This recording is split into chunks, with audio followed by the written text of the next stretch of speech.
I was really looking forward to seeing Vince get evicted in the egg costume. I'm not feeling good. I don't want to go home week 5, and I don't want to have my last week in this house be dressed as a detective egg. But since that's not what we got tonight, let's talk about Zach.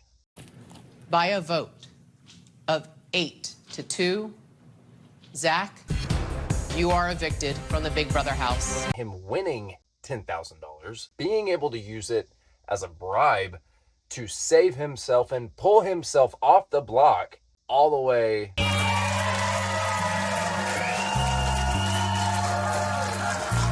This week, just like the rest of the season, has been filled with absolute insane gameplay. Gameplay that does not make sense for most people's game, but we're still having players playing at 1,050 miles an hour, trying to take control of the house when they are not in any position to take that control. I don't think anyone knows what they want to do yet. I kind of feel like I can control them all. I just need to figure out what makes the most sense for my game. Well, for everyone's game. Who I align with. Let's look at Mickey, for example. We had Ashley talking to Will and Rachel about how she feels that Mickey is honestly just playing too aggressive. Mickey is trying to take the reins of the game, but she only started playing once she overthrew Riley's HOH. And even then, we already saw how her HOH ended up. Who went home? She sent out her own ally on her own HOH. And yet here we are watching Mickey try and control the house all over again when she has absolutely zero power this week. Wait, don't tell that to her, because she is convinced that she's the ultimate power this week. She was literally holding one-on-ones a couple of days ago with multiple house guests where she was lining up these one-on-ones because she was the swing vote. It was a 5-5 vote. Yeah, it was a 5-5 vote where Ava was the tiebreaker. There was no swing vote this week. She decided she wanted to use that to make the rest of the house think that she is controlling the house, which, FYI, you don't want the house to think you're controlling the house. We could go on and on and on, but that is not even close to the biggest story this week. Any of you that have ever watched any old school Big Brother seasons know about Marcellus. And if you've watched this season, you've seen exactly how he went out. My sisters, my brothers, my mama, they're sitting at home and they're like, use the veto, fool! I'm not going to use it. As harsh and as terrible as it is, you should have used the veto vote to evict you, Marcellus.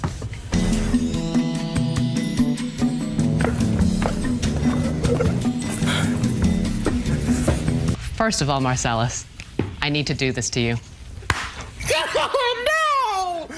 Now, as much as I was hoping and praying to see Vince walk out of that house in his egg outfit, there is nothing more satisfying than watching Zach get voted out, sitting on his $10,000 veto, and watching him walk up those front doors and seeing Julie try her very, very, very best to capture what the audience was desperately expecting from her. For 10 grand that you won on premiere night for saving me for your safety. Can you lean forward just a little bit? Yeah. Is something... What? Why didn't you use it? I am just so thrilled she did it. I'm so thrilled that she smacked him. I don't care how poorly it was done. I don't care how awkward it was. It was hilarious. And he genuinely has no idea what she's about to do, because he has no idea that when you have a power that can remove yourself from the block, you use that power and remove yourself from the block. Period. And if you do something that stupid, you just might get lucky enough to be assaulted by the one, the only, Miss Julie Chen Moonves. I loved watching Zach this week because whenever the veto ceremony concluded, it was almost like within an hour or two, he had instant buyer's remorse, or the exact opposite of it. Because he could have spent his $10,000 to keep himself in that house, and he would still be there right now in this moment. But he didn't do that. He started to catch on really quick that maybe not saving himself this week, prioritizing Morgan's safety, might actually be putting him in hotter water than he originally thought he was in. And from that point forward, we just started to watch him unravel. I particularly enjoyed following right after the blockbuster, when the only shots we have exclusive close-ups of just him and Vinny in his egg costume, and you can't even see Vinny. It's like you're just looking at Zach knowing he's about to go next to Casper and the Friendly Ghost after he decided to open up a private investigator service. But I really loved watching the heartbreak and the distraught in Zach's face as he really, really started to realize, as it really, really started to sink in, that, I should have used my power when I literally could have just chosen to do it. He still didn't. And that's why he went home. And that's why Julie Is something. If you are given a golden opportunity to stay in this game, just take it. I was honestly really happy to see Morgan actually vote Zach out this week, even if she thought she had no other choice. Watching the evolution of her turn on him was quite enjoyable. I feel like the actual show has left this out, but all season long she's been pining over him, obsessed, in love with him. And the last couple of weeks she started to realize that, oh no, he's far more interested in Lauren than he is with me. I want to make sure that she would choose me over Zach if it comes down to that vote. Lauren is still here, and Zach. I genuinely feel like if he was in charge of choosing between me and her, he would take her. What will she do? I sadly vote to evict Zach. I also thought it was really interesting how we did get to see another example of how the blockbuster is adapting to the game. The past few days I've been wondering, when it comes to the blockbuster, are they going to force them to endure their punishments during the competition? But there have been a few examples, and most of the time, if it's an HOH or a veto and they're in a costume, especially one that's going to hinder their ability to compete in the competition, they don't have to wear it for that competition. And I was genuinely curious whether or not that would be the case this week. Keanu's big booty's one thing, but Vince's big eggshell, there's no way he could have done anything in that. I really, really thought it was funny how they did take them out of their punishment costumes for the competition, as I do believe they should have.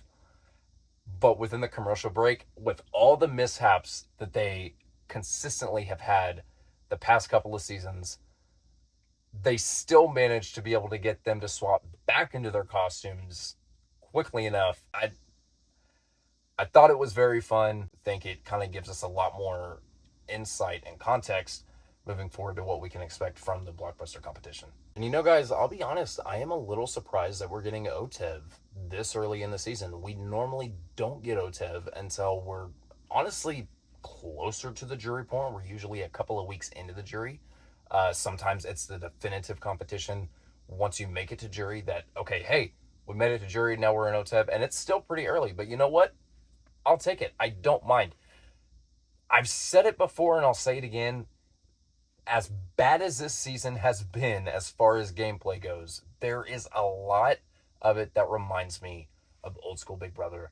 And it's very nostalgic to me. And I am enjoying watching the house relationships unfold. And I'm genuinely enjoying watching production kind of tip their toes back into how they used to do things. The one season I have never seen a Big Brother US is Big Brother 25. But I have heard by a few little birdies that there was a pressure cooker competition in that season. Let's do it now. Let's do it again. Let's do it in 27. Why didn't we do it last season? Let's do it again this season. Let's bring back more old school BB. I'm loving it. This makes me so happy, and I'm so excited. I want to see another pressure cooker competition. People have been asking for it for years, and if they actually brought it back in 25, that is very exciting to me. I want to see it again. Anyway, guys, that's all I got for you this week. Let me know what you guys thought. Honestly, what did you think of Zach's decision? I can see arguments for not using the 10K veto bribe, but honestly, I don't think it was in any way, shape, or form an intelligent move. And obviously, it ended with him going home this week. So let me know what you guys think. Was there another option? Was there a better way Zach could have played that out besides just using his 10K veto? And if you like this video, hit the like button. What are you doing? The majority of you that are watching this are not subscribed to this channel. Hit the like button, subscribe, and tune in next week when we'll be back for Dak with another chat. Bye.